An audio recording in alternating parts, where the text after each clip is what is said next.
투표만이 내란을 극복할 수 있다며 참여를 호소했습니다. 원동희 기자입니다. 더불어민주당 이재명 대선 후보가 서울 신촌에서 사전투표를 했습니다.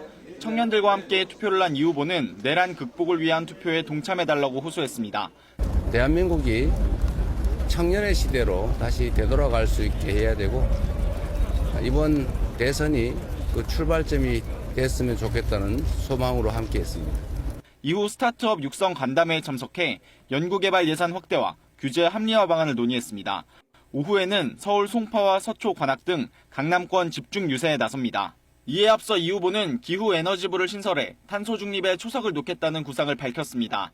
기후위기에 따른 에너지 전환 또 산업 전환 문제는 환경과 에너지가 아주 밀접한 관련이 있어요. 이 문제를 체계적으로 해결해야 돼요. 대통령 직속 2050 탄소 중립 녹색성장위원회는 국민 참여기구로 실질화해 지속가능한 대한민국을 만들어 나가겠다고 했습니다. 민주당 선대위는 인천 계양에서 사전투표를 하는 김문수 후보를 두고 내란 세력의 꼭두각시로 인천에 상륙하겠다는 거냐며 비판했습니다. 한덕수 전 총리의 김 후보 지지를 두고는 내란 세력 운명공동체라고 비판했습니다. 민주노동당 권영국 후보는 오늘 오전 전남 여수 국가산업단지에서 사전투표를 했습니다. 권 후보는 탄소 배출 산업을 친환경 산업과 지속 가능한 산업으로 전환시키겠다며 투표 소감을 밝혔습니다. 오늘 권 후보는 광주에서 섬유식품노조와 시민들을 차례로 만납니다. KBS 뉴스 원동입니다. 국민의힘 김문수 대선 후보는 이재명 후보의 지역구 인천 기양을 찾아 사전투표를 했습니다. 김 후보는 경기 서남부권에서 집중 유세를 이어가며 수도권 표심을 공략할 예정입니다. 개혁신당 이준석 대선 후보는 자신의 지역구 동탄에서 사전투표한 뒤 수도권에서 직장인 청년 표심 잡기에 나섭니다. 박영민 기자입니다. 사전투표 첫날 인천에서 공식 일정을 시작한 국민의힘 김문수 후보. 민주당 이재명 후보의 지역구 인천 계양구에서 딸과 함께 사전투표를 했습니다. 자신에 대한 지지 여론이 확산하고 있다며 투표 참여를 독려했습니다.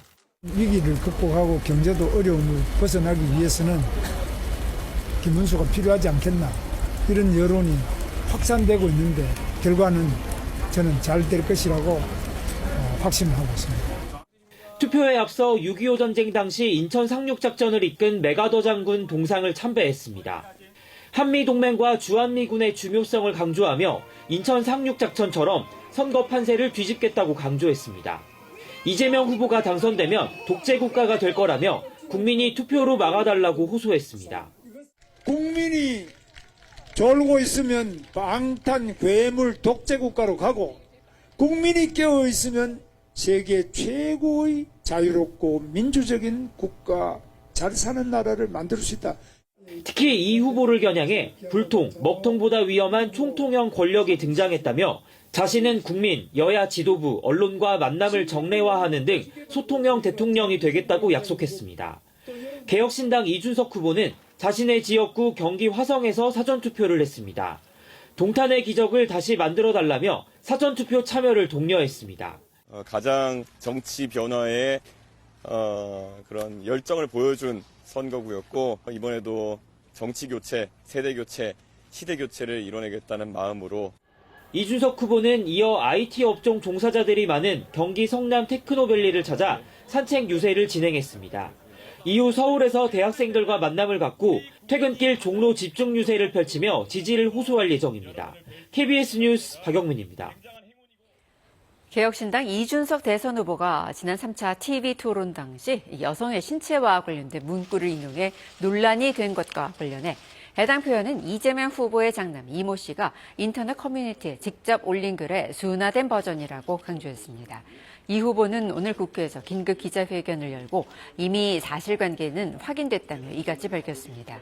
이 후보는 그마저도 불편함을 느끼신 분들께 진심으로 사과드린다면서도 당시 발언은 단순한 자극이 아니라 단계적 검증이었다고 주장했습니다. 중앙선거관리위원회는 21대 대선 사전투표 첫날인 오늘 오후 2시 현재 투표율이 12.34%로 집계됐다고 밝혔습니다. 선관위에 따르면 오늘 오전 6시부터 진행된 사전투표에서 전체 유권자 4,439만 1,871명 가운데 547만 6,054명이 투표를 마쳤습니다. 이는 2022년 20대 대선의 사전투표 동시간대 투표율과 비교해 1.86%포인트 높고 동시간대 기준 역대 최고 투표율입니다. 사전투표는 내일까지 이틀간 이뤄지며 투표 시간은 오전 6시부터 오후 6시까지로 신분증을 반드시 지참해야 합니다. 트럼프 미국 대통령이 전 세계를 상대로 관세 전쟁 중인 가운데 미국 연방법원이 대통령 권한을 넘은 위법이라며 제동을 걸었습니다. 백악관은 사법 쿠데타라며 강하게 비판했고 미국 정부는 항소하겠다고 밝혔습니다. 정재주 기자입니다. 미국 연방국제통상법원이 현지 시각 28일 트럼프 대통령의 상호 관세 정책이 권한을 넘어 위법하게 이뤄졌다는 판단을 내렸습니다. 지난 4월 2일 트럼프 대통령이 발표한 상호 관세에 제동이 걸린 겁니다. 재판부는 미국 헌법은 대통령이 아닌 의회에 과세 권한을 부여했으며 이는 미국 경제를 보호하기 위한 대통령의 비상 권한으로도 뒤엎을 수 없다며 판결 이유를 설명했습니다. 재판부는 이의 제기된 관세 명령을 모두 무효로 하면서 해당 관세 시행도 금지시켰습니다. 앞서 미국에 있는 5개 기업은 트럼프 대통령이 과세 결정 권한을 가진 연방의회를 거치지 않고 위법하게 관세 정책을 폈다며 지난달 소송을 제기했습니다. 뒤이어 오리건주 등 12개 주도 지난달 말 같은 내용으로 소장을 제출했습니다. 원고 기업과 12개 주는 트럼프 대통령이 국제비상경제권한법을 자의적으로 해석해 권한 없이 관세를 부과했다고 했습니다. 이 법은 지미 카터 행정부 시절인 1977년 제정됐는데 주로 적대국이나 테러 집단 체제에 쓰여왔습니다. 총 69차례 발동됐지만 관세 부과 근거로 활용한 경우는 트럼프 대통령이 처음입니다. 반면 트럼프 대통령 측은 해당 법이 대통령에게 특정 상황에서 관세 부과를 통해 수입을 규제할 권한을 합법적으로 위임한 거라고 주장해왔습니다. 백악관은 연방법원의 이 같은 결정에 대해 곱비 풀린 사법 쿠데타라며 강도 높게 비난했고 트럼프 행정부도 즉각 항소 방침을 내비쳤습니다. 최종적으로 연방대법원의 판단까지 거쳐야 결론 날 가능성이 높아지며 한국을 포함한 주요 무역 파트너들과의 관세 협상 차질도 불가피해졌습니다. KBS 뉴스 정지주입니다. 현재 서울은 25.5도까지 올랐습니다. 오늘 서울의 낮 최고 기온이 26도, 대구가 27도, 광주 28도 등 대부분 지역 25도를 웃돌며 다소 덥겠습니다. 우리나라 상층에 찬 공기가 머무는 가운데 이렇게 낮 기온이 크게 오르면 대기가 불안정해집니다. 지금도 국지적으로 소나기 구름이 만들어지고 있어 강원과 영남 지역엔 소나기가 오고 있습니다. 오후엔 전국이 맑겠지만 저녁까지 소나기가 예상됩니다. 국지적으로 5에서 최대 30mm의 소나기가 오겠고 천둥 번개가 치고 우박이 떨어지는 곳도 있겠습니다.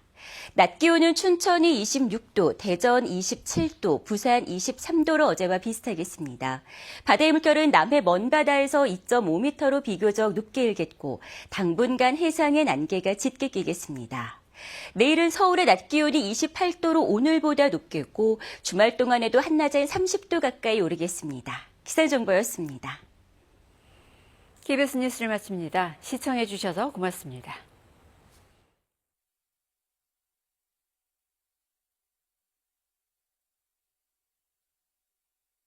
등산 중 인대 손상 예방과 대처 요령.